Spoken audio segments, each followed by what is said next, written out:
Best friend mo lang? Kababata? Huwag mo pagtakpan. Ayan ang CCTV oh. Kala mo hindi kayo na-videohan? I-talk to Papa na. It's our time. Magbigay kayo ng mag-PM kayo sa aming mga Facebook. Hanapin nyo lang po sa Facebook Papa Johan, P-A-P-A space Y-O-H-A-N. Sa akin mga kapuso at Papa Ace LS, nako hello po nga sa mga medyo tumahimik na ang buhay. Ay, wow! Oo, may mga ganun kasi Ay, palapakan natin yan. Kasi in-unfriend na nila yung mga aso nilang friends sa social media. Aso lang ba? Oo. Akala ko pati ahas. Idamay nyo na rin. Minsan kasi kapag mga ganyan, para mas quiet yung life nyo, i-unfriend nyo na. 'Di ba? Kasi kung nakikita mo naman minsan yung mga pinopost niya tapos wala naman siyang ambag sa buhay mo. 'Di ba? True lang. Oo. Ay, Ang meron galing namang mo na. ambag. Mga negativity. Ay, hindi maganda yun. Dapat mga nambag sa positivity lang. Yes. So kung ganyan yung mga nakikita mo ng mga friend mo sa social media, hindi naman ipinagbabawal ang pag-unfriend. Kung gusto mo nga, i-block mo na talaga ng tuluyan eh. Oo. 'Di ba? Ay, So nako. ganun yung gawin nyo para mas quiet yung life nyo. Libre po mag-unfriend para hindi kayo minsan na-stress sa mga pinopost nila. Exactly. Nako po mga kapuso. Pwede kayong tumawag 89827792 o di kaya naman mag-PM mismo sa Messenger ng Barangay LS 97.1. Hello. Hello, Nita. Hello po. Ayan. Pakilala muna kami ha. Ako si Papa Johan. Hello Nita, ako si Papa Ace. At Nita, Magandang umaga po. Yes, magandang umaga. Yung mapag-uusapan natin dito, Nita, ay may upload natin sa iba't ibang social media accounts at digital platform ng Barangay LS. Okay lang sa'yo? Yes po. Okay. Alright, Nita. Balita ko tungkol daw sa iyong pinsan at sa iyong kapatid. Tama ba? Anak po. Sa anak. So paano Okay. mo gustong simulan ng kayong kwento? Talk to Papa na. Pwede po ba yung ikwento ko po muna yung sa una? Oh yeah, sure. Okay, sige lang. So paano? Ito pong nakaraang taon ng 2024, Mhm. bago po magpasko, ito pong pinsan ko nakatira po sa bahay namin sa inuupahan. Ano to, babae, lalaki? Lalaki po. Lalaki. Tapos, pinatira. Bakit mo pinatira sa inyo? Hindi, sa nanay ko po, pinsan ko pong buo. Oo. Tumira po Okay. sa bahay. O bakit tumira nga? Tapos- Bakit nga tumira? Galing po kasi siya ng probinsya. Okay. Tapos sa amin po nakituloy. Tapos? Tapos, bali, may kinakasama po ako. Tapos sa una ko pong kinakasama yung mga anak kong dalawa, nasa nanay ko po. Mhm. So sila yung kasama doon sa nanay mo. Malayo ba sa Opo. inyo yung bahay ng Opo. nanay mo? Hindi po, magkasama po kami sa isang bahay. So pero nasa loob kwarto-kwarto lang. po kami. Okay. Tapos? Ngayon, yung pinsan kong lalaki na hindi ko, may ginawa pong kalokohan sa anak ko. Hala, ano naman? Agad-agad. May Sige ginawang naman. kalokohan. Hindi naman po. As in, matagal na po kami nagsasama. 5 taon na po kami sa bahay na magkakasama. Pati yung pinsan mo nandun na 5 taon. Opo. Kasi lumuwas po sila ng galing ng probinsya. Tapos, nung bago po mag-lockdown, tumawag po sa akin, sa nanay ko, na dito nga po makikituloy sa bahay. Oh. Tapos, ngayon yung araw po na yon, na yung kapitbahay rin po namin na nagsumbong po. Yung anak ko po kasi meron po siyang, yung late development po yung isip niya. Yung, sino doon? Sino doon? Yung panganay ko pong anak. Panganay Ilang mo. taon? Ilang taon na yung panganay mong anak? 11 years old po ngayon. Pero nung nangyari po yung 10 years old pa lang po siya. Oh. So, ano ang nangyari? Inabuso po niya. Paano nangyari? Sinong nakakita? Wala po. Mismo po siyang nagsumbong doon po sa kapitbahay namin. Kasi Yung nung bata yung nagsumbong. Opo. Sa kapitbahay po namin. Katabi lang po ng bahay namin. Oo. So, ano daw ang Tapos, nangyari? Kasing araw po na yon, nagtatahi po kami ng mga bilao. Okay. Tapos kasama po namin yung pinsan ko. Oh. Yun po kasi siya maingay. Yung araw na po na yon, parang bigla siyang tumahimik. Tapos aligaga siya, hindi siya makagalaw, hindi siya makakilos. Pero ang pagkakilala po namin sa ilang taon po kami magkakasama, maingay po siya. Pero yung araw na pangyayari na po na yun, aligaga po siya, hindi po siya mapakali. Tapos yung anak ko daw pong babae na yung nagawa siya ng dahilan na may pinost daw yung anak ko sa social media, yung babae daw niya. Kaya sabi ko, paano mangyayari yun? May password yung cellphone mo. Tsaka paano magagamit ng anak ko, hindi nagamit mo yung cellphone mo ng gabi. Sandali Para lang, po sino yung naging aligaga? Sino yung naging... Yung pinsan ko po. Okay, so parang hindi siya mapakali that day nung Opo. nangyari. Opo. So, kumusta yung Opo. anak mo nung araw na yon? Ano po, nasa tabi lang, kapitbahay po kasi namin eh. Hindi po siya umiisti sa bahay. Doon po siya sa katabi naming bahay. Na may mga babae din pong anak. Doon po siya, doon lang po siya. Kaya pagdating po ng alas 6 ng gabi, tumawag sa akin yung kapitbahay namin na, ganito Nita, ganyan, pumunta ka rito, alam mo na ba ang problema ng anak mo? Sabi ko, bakit? Anong problema? Sabi ko, pumunta ka rito, mag-usap tayo. Sabi niya, kasi nandun po ako sa taas, naghatid po ako ng mga bilaong pinagtahian po namin. Nung pumasok po ako sa bahay nila, sabi niya na inano daw po yung anak ko na hinawakan daw po sa party ng katawan, pinasok daw po yung daliri niya. Oh, Ako po, mga kapuso. aray ko. Ang sakit lang sa isang ina na talaga sobra na malaman mo na may taong gumagawa ng masama sa iyong mga anak, no? Tsaka ito ay pang-abuso. Yes, sobrang pang-aabuso. Nako. At saka batang-bata pa. So, nung nalaman nyo, anong ginawa mo? Tinawag ko po yung nanay ko, dahil katabi lang naman po kami ng bahay. Okay. Tinawag ko po siya. Tapos? Tapos, sinabihan ko na itong pamangkin niya na masyado rin siya nagtiwala dahil hindi nga po namin ini-expect na ganun ang gagawin niya sa pamangkin niya. Tapos sinabi ko sa kanya na, ma, ito ang ginawa ni ginanito yung bata. Nagulat siya, halos nalugmok siya. Hindi siya makapaniwala na ganun ang gagawin. Sabi niya, ikaw, anong desisyon mo? Sabi ko, pakukulong ko siya. Ang sagot niya, pauwi niya lang daw namin ng probinsya. Kasi, siyempre, tatakot din siya, baka saktan, baka anuhin, pag nakulong daw, ganyan. Sabi ko, paano naman ang anak ko? Deserve niya yun. So, hindi masiserve dito yung justice o hustisya para sa anak mo kung papauwiin nyo lang. Hindi po. Tapos sabi niya, ikaw ang nanay, ikaw magdesisyon. Ito pong kinakasama ko dahil galing din po sa trabaho. Hiniram po namin yung sasakyan niya. Pumunta po kami ng police station. Tapos doon po ako nag-report. Automatic naman po, sinamahan po nila ako. Duman kami ng barangay, sinamahan kami ng bawsi. Tapos siya po, wala pa po. Hindi pa po siya dumating kasi pumunta po siya doon sa babae niya, si girlfriend niya. Kasi aligaga nga po siya ng araw na yun eh. Gumawa siya ng para makaalis siya. Pero bumalik naman din po siya ng alas 10 ng gabi. Sabi ng pulis na pag dumating daw siya, bumalik daw kami doon para arestuhin nga daw po siya. Di pag uwi po niya, nagdala pa nga ng ulam na parang walang nangyari. Pero yung anak ko nandito na sa namin, sa kapitbahay namin, hindi ko na pinalabas. Di pumunta na po kami doon. Maya dinagdala na po kami ng bawsi, saka sila po yung officer. Pumasok na po doon sa loob, tapos inaresto nga siya.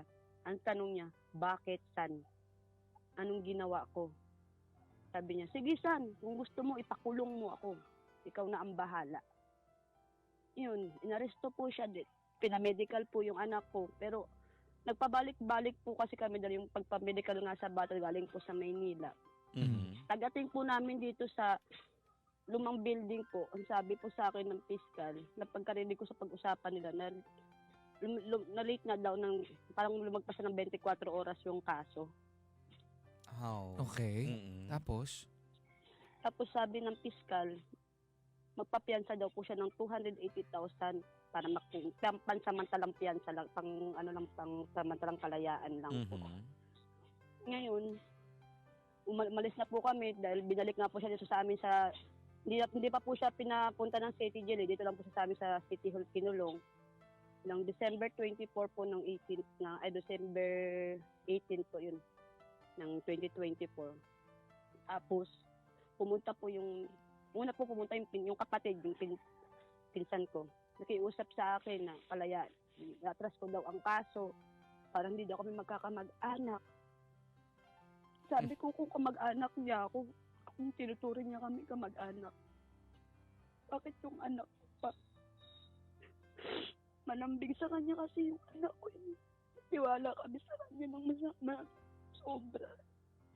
Sa lahat ng problema ko sa buhay, sa yung karamay ko, alam niya yan. Pero hindi ko ini-expect gagawin para sa anak ko yung kakayupan niya. Tapos pumunta yung kapatid ng nanay ko. Nagsabi nga, palayain ko daw. Sabi ko, hindi ko na hawak ang, dahil hawak na siya ako ng husgado. Tapos, PWD pa yung anak ko. Yung sabi niya, bakit nabibili ba ang buhay sa palengke? Ang sagot ko, bakit ang dangal ng anak ko nabibili rin ba? Galit na galit sila sa akin. Hindi na ako naiintindihan. Para bang ako lang yung may kasalanan. Mas masakit na, mas doble sa akin. Kasi anak ko yung pinag-uusapan. Pumunta po sila sa bahay, pati yung tiyahin ko, nakiusap po sa akin na i-atras mo nga daw po yung kaso. Oo. Kasi hindi naman daw kami magkaiba. Sabi ko, wala na sa akin yung decision kasi hawak na nakako ng korte kako yan. Oo. Sabi ko tsaka hinawakan na ni kako siya ng baw si JSWD. Sabi niya ng kapatid, hindi nabibili ang buhay daw ng kapatid niya sa palengke. Sabi ko, bakit? Ang dangal ng anak ko, nabibili rin ba sa tabi-tabi? Oh. Tapos, ilang beses silang pumunta, nakiusap. Hanggang isang araw na nabalitaan ko, nag-chat kasi siya sa akin eh. So, nakalaya. Nagpiyansa? Oo. Opo, kasi nung nagharap po kami, nandun na po kami sa taas, ang sabi sa akin ng piskal, makakalaya daw siya ng pansamantala kung magpapiyansa ng 280,000. Oo. Tapos, binalik ko siya dito sa amin sa presinto. Isang linggo kasi na po yun eh. December 18 po nung nakulong siya. Pagka 23, nalaman ko nga pong Nakalaya. nakalaya na siya. Okay, Ang sabi sa pansamantala. akin, Okay. huwag ka magdrama, tapos na ang kaso.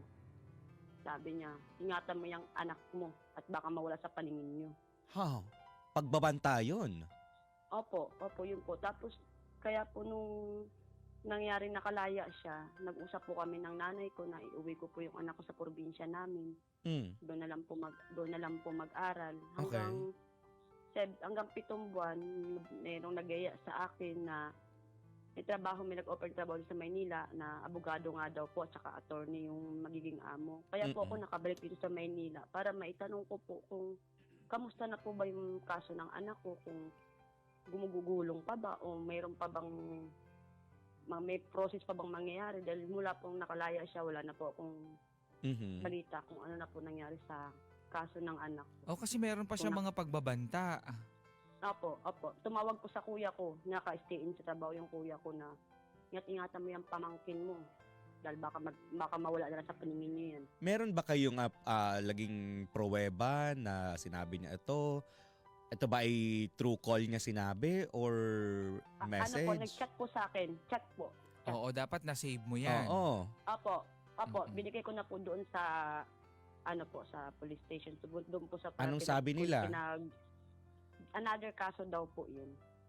Tapos sabi, kung darating daw po yung subpina. Tapos ito pong, bago po kami nag-stay na dito sa ngayon sa tinatrabahoan ng kinakasama ko, dumating po yung tiyahin ko. Tsaka siya, hinahanap daw po kami. Tsaka yung bata, yung anak ko. Opo, hinahanap daw kami. Hindi Yung ko alam nanay, kung bakit tama po. ba? Yung nanay yun, no? Yung nanay nung pinsan Tatay mo. po. Tatay nung Tatay. pinsan mo. Okay. Oo. Tiyahin ko, tito ko pong buo yun. Okay. Tito ko pong buo. Tapos? Nahanap daw po kami. Hindi ko po alam kung magpapakita. Ako kakausap. Sabi ko, hindi na kami kailangan mag-usap. Kung Ano daw mag-uusap ba rason? kami, Bakit doon kayo sa taas. hinahanap? Hinihingi po sa akin yung release paper. Kasi may papel din po akong hawak eh. Pepermahan ko daw yun. Ewan ko bakit ko pepermahan. Sabi ko, bakit kami mag-uusap? Anong pag-uusapan namin? Kung talagang gusto nila makapag-usap, hindi kami kami lang. Kasi hindi naman basta-basta kaso lang kako yan. Mm-mm. Sabi ko, tapos sabi, yung pinagsabihan nga po ng anak ko, sabi niya, hayaan mo, sasamahan kita. Pag na-stable na yun. Kasi bago lipat lang po kami rito, wala pa 1 linggo. Sasamahan Okay. kita doon sa pinanggalingan ng kung saan kayo pumunta. Sasamahan kita para maitanong kung ano na nangyayari sa kaso ng anak mo. Mm. Pero ngayon Kaya, hindi na kayo yun lang. nag-uusap ba? Hindi na po. Pero kasi po doon sa amin, doon sa dati namin tinitirhan, doon po siya nakita. Mga 1 linggo na po mahigit. So, Nakasakay daw po sila ng kotse. So hinahanap kayo. Opo, pati yung po yung bata. Tapos may mga pinsan ako nagtatanong kung saan daw kaming lugar, nasaan daw yung bata. Hindi ko naman sinasabi sa kanila kung nasaan kami. Pero hindi mo natanong Talagang bakit daw kayo hinahanap. Ang sabi sa akin doon banda sa taas na titirahan namin, gusto daw akong makakausap at hihingiin daw nga po daw sa akin yung papel na release paper. Yun po yung papel na binigay sa akin galing po doon sa fiscal. Para saan daw Release yun? paper, bakit magkakaroon ng release paper? Eh hindi pa ko po naman alam siya, ang- hindi pa naman tapos yung kaso niya, 'di ba? Nagpiyansa Mm-mm. lang siya. Yung pagpapiyansa Opo, kasi, opo. yun ay panandali ang para Makalaya makalabas. lang. Pero saglit. hindi ibig sabihin absuelto na siya kasi Oo. may mga Kaya nga po. ongoing pa rin yung ano niyan, yung trial niyan. Opo. Opo. Kaya siguro tapos ang parang gusto nila, parang susulat ako na ganito na inuurong ko na yung kaso na para mabaliwala na siguro yung kaso. Sabi ko, hindi na kami kailangan mag-usap. Sabi ko, kung mag-uusap man kami doon nakako sa taas, yung talagang may kasama kaming mga ano sa ganyang kaso. Mhm. Kasi may pagbabanta na siyang ginagawa na, siyempre, para sa aking nanay, nag-aalala sa anak ko, lalo na doon sa probinsya, nag-aaral, natatakot ako na hindi ko naman nagawa nga niya sa anak ko eh. Paano pa kaya yung gawin niya hindi maganda pang iba? Aray ko. So nandito na kayo sa Manila ngayon? Hindi, ako lang po, Ah, tsaka ikaw lang. yung bunso kong anak, tsaka yung kinakasama ko po. Yung 2 ko pong anak, tsaka yung panganay nga po, nandun po sa nanay ko, nandun po nag-aaral sa Doon na. probinsya. Pero Okay. ano naman, like safe naman sila doon. Apo. Nandun Nababantayan po. naman. Okay po. Mhm. Oo. Apo, nandun po yung nanay ko po, nagbabantay na po. Kumusta naman daw? Nakakausap mo itong anak mo? Apo. Ano naman daw sabi niya? Masaya naman po siya doon. Tapos inano po namin siya, kinonvert po namin siya sa gusto niyang na magpaksimba-simba, mga ano. Tsaka malapit lang po kasi ang eskwela at tapat bahay lang po namin. Mhm. Mm. Okay. Yun lang po yung gusto ko pong maitanong kung kung may mali ba akong na ano sa kanila na bakit kailangan nila akong pagsabi na mukhang pera lang daw ang habol. Kung Mhm. pera lang daw. wala Saan ang naman daw gagaling akong itong mga ito? Diyan po sa mga kamag-anak ko na kung pera daw, wala daw akong maibubugas sa kanila. Wala Aha. daw akong mailalaban. Kasi kung di naman akong pera ang pinag-uusapan dito, yung pinaglalaban ko kako yung stisya para sa anak ko. Oh, Kasi ang Exactly. sabi ng anak ko, bakit siya ma? Bakit si tito ko? Diba, tito ko siya, dapat siya magtatanggol sa akin. Siyempre yung anak ko, kahit ganun yung isip niya, kahit yung iba yung isip niya sa edad niya, siyempre magtatanong at magtatanong sa akin siya ng ganun.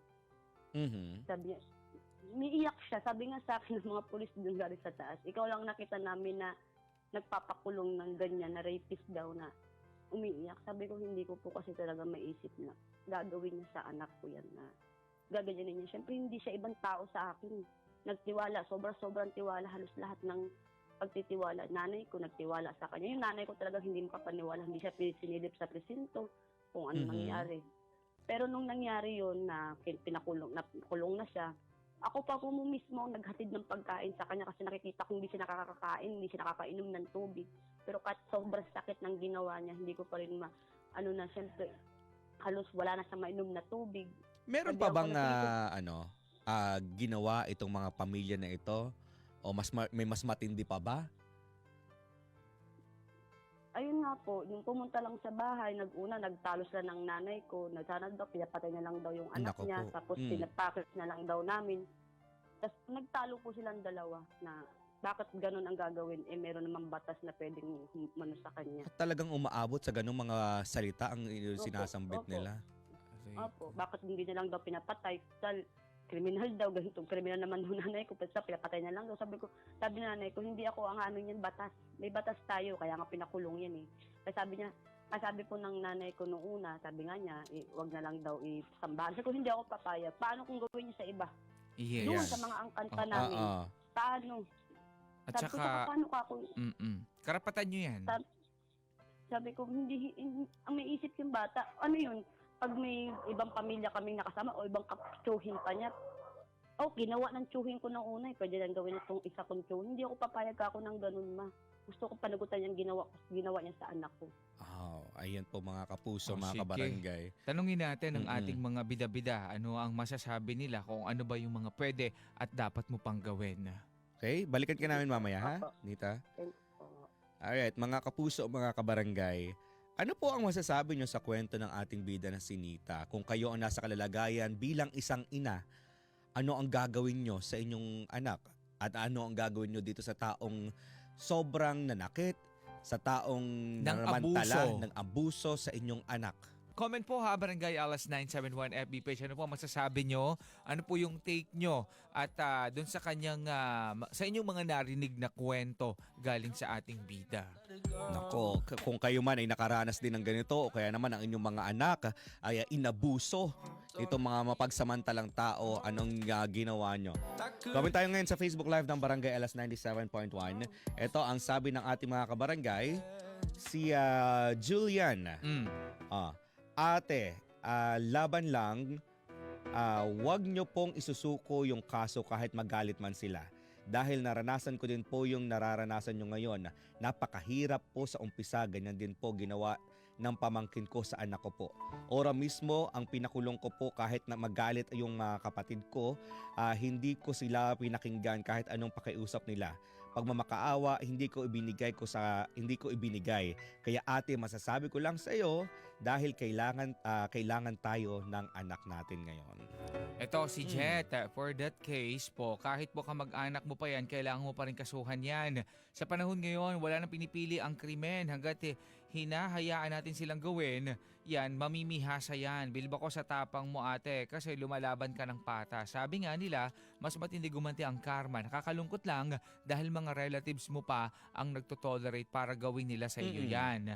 Keep fighting po. I know may awa si God para ipanalo kayo. God bless po. Ato, si Jeff. Yun yung nabasa Yun na ko. yan.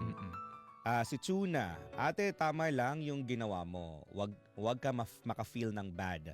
Deadma mo na lang yung mga galit mo, Deadma mo na mga galit mong mga kamag-anak. O galit mong mga kamag-anak sa'yo. Deadmahin mo yung mga kamag-anak mong galit sa'yo. Ayun. Ayaw pala niya makulong ha. Siya yung normal, dapat di niya ginawa yun in the first place. Deserve niya na makulong ate. Ignore mo na lang yung mga mga kamag-anak mo. Kung sa kanila mangyari yun, baka ganun din ang gagawin nila.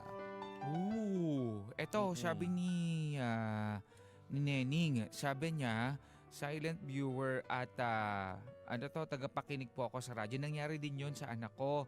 7 years pa lang anak ko noon. Okay, 7 taon yung anak niya at 20 plus naman yung pamangkin niya. Pero sad lang, hindi nabigyan ng hustisya. Nasa abroad na kasi ako that time. Aray ko. Ang hirap nun. Oo, di ba? Kapag ganun yung nangyari. Ito, si Mike, naranasan po, nakaranas po ako ng ganyan nung bata po ako. Dinala po ako sa Talahiban. Tapos, ganun po yung nangyari. Aray ko. So, ang dami din talaga ng mga pang-aabuso na minsan talaga nakakalungkot sa tahanan nagsisimula. Ouch. Yun na mismo, no? Minsan Kaya yung mga mismong kapuso, kamag-anak mo.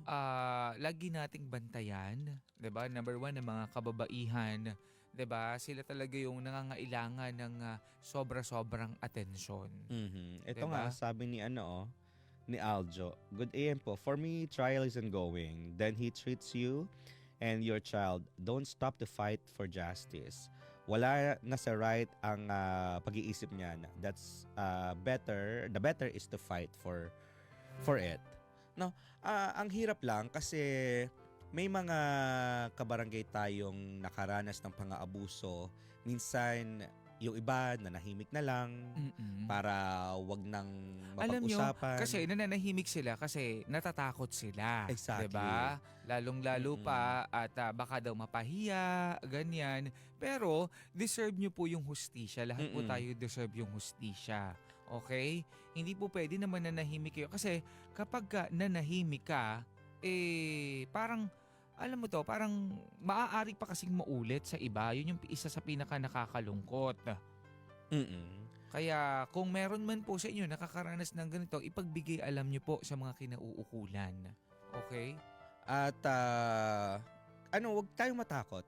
No? Yes. Huwag tayong matakot, huwag tayong panghinaan ng loob na porket nangyari sa inyo yung pang-aabuso, titigil na kayo. Feeling nyo ang dumi-dumi na. Hindi po, no?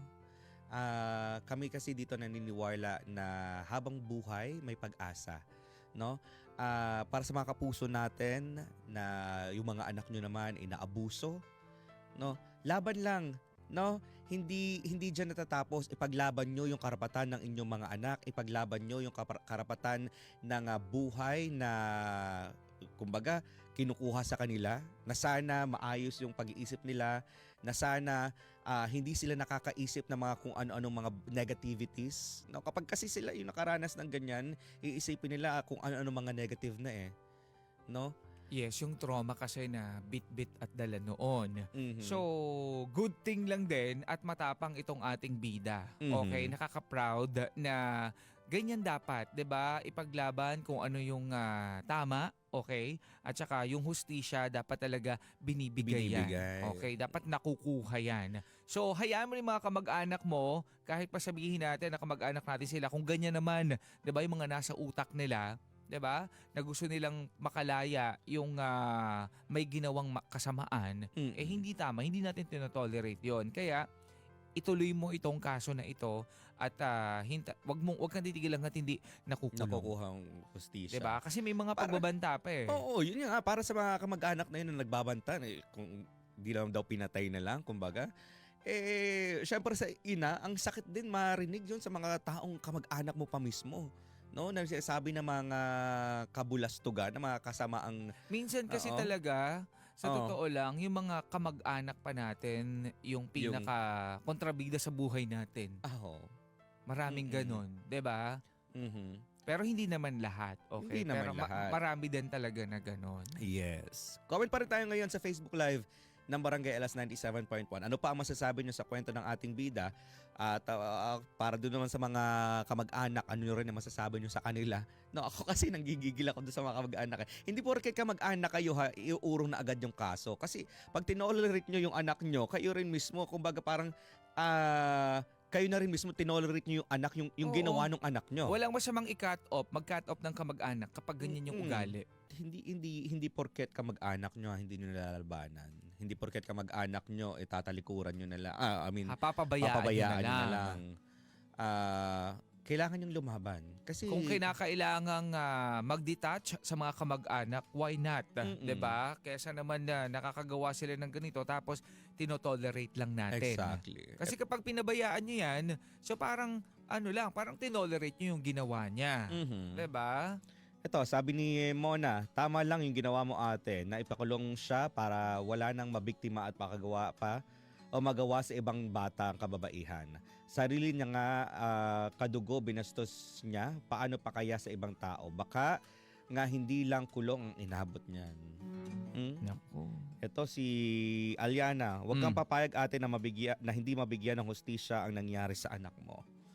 Well, kung ako man, yung magulang nitong batang ito, hindi rin ako papayag, no? Na hindi porket ka mag-anak kita, isasawalang bahala ko na lamang. Kumbaga, hindi porket ka mag-anak kita, hindi ko ipaglalaban ang hustisya para sa anak ko. Buti na lang din yung ating bida is matapang. Exactly. Tumalaban up until now. Mm-mm. 'Di ba? Naghihintay siya kung ano pa yung kung ano na ba yung nangyayari doon sa kaso, Sa kaso. 'di ba?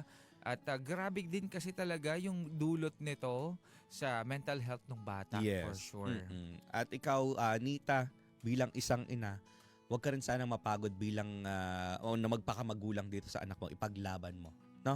Okay. Balik nandiyan na siya. natin. Mm-mm. Hello, Nita. Hello po, sir. Okay. Hello po, Papa Yuan. Yes. Bye-bye. Narinig mo naman Mm-mm. yung mga nasabi kanina at ngayon ng inyong mga kapuso, mga kabarangay natin.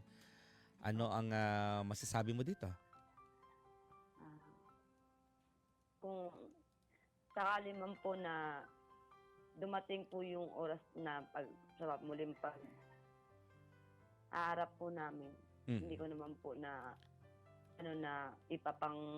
babaliwalain ko na lang ulit na bibitawan yung kaso dahil gusto ko lang po makamit ang siya para sa anak ko. Yun nga po, Tama. baka ayaw kong maulit sa iba o sa iba pang mga bata dahil sobrang sakit. Gusto ko tapos na kung ano man ang iisipin sa akin ng pamilya ko na iba na yung mga kamag-anak namin, bahala na sila kung anong iisipin nila sa akin. Basta ang akin pinagban ko yung Yes. karapatan ng anak ko. Tama. Yun lang.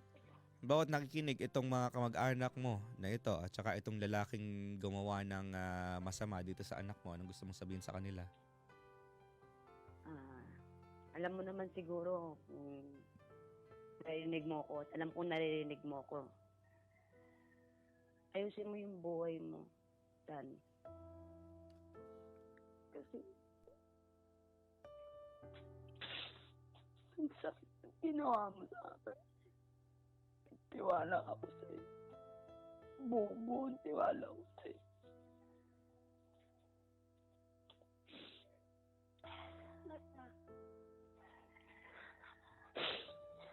Sana magbago ka at iwasan mo na yung bisyo mo. Yun lang po. At para naman po sa mga mag-anak ko na.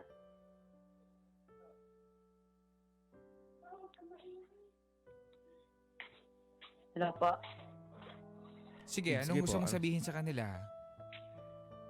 Doon po sa mga mag-anak ko. Alam nyo naman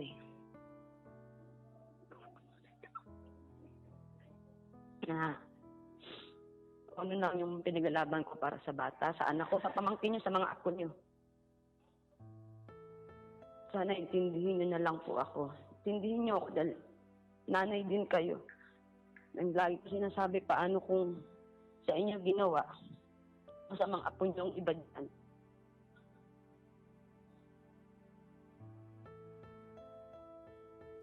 Kung kita man tayo ulit, sisigduhin ko na kaya ko na ulit humarap sa inyo na hindi katulad ng dinuro nyo talaga ako. Na kung mas sakit na salita, hindi makakain ng kahit hari. Na sinasabi nyo pera. Wala naman akong perang iharap sa inyo. At wala rin akong perang maibubuga sa inyo dahil sabi nyo pera sa pera. Wala akong pera, wala kaming pera. Yun lang po. Barangay LS 97.1 97.1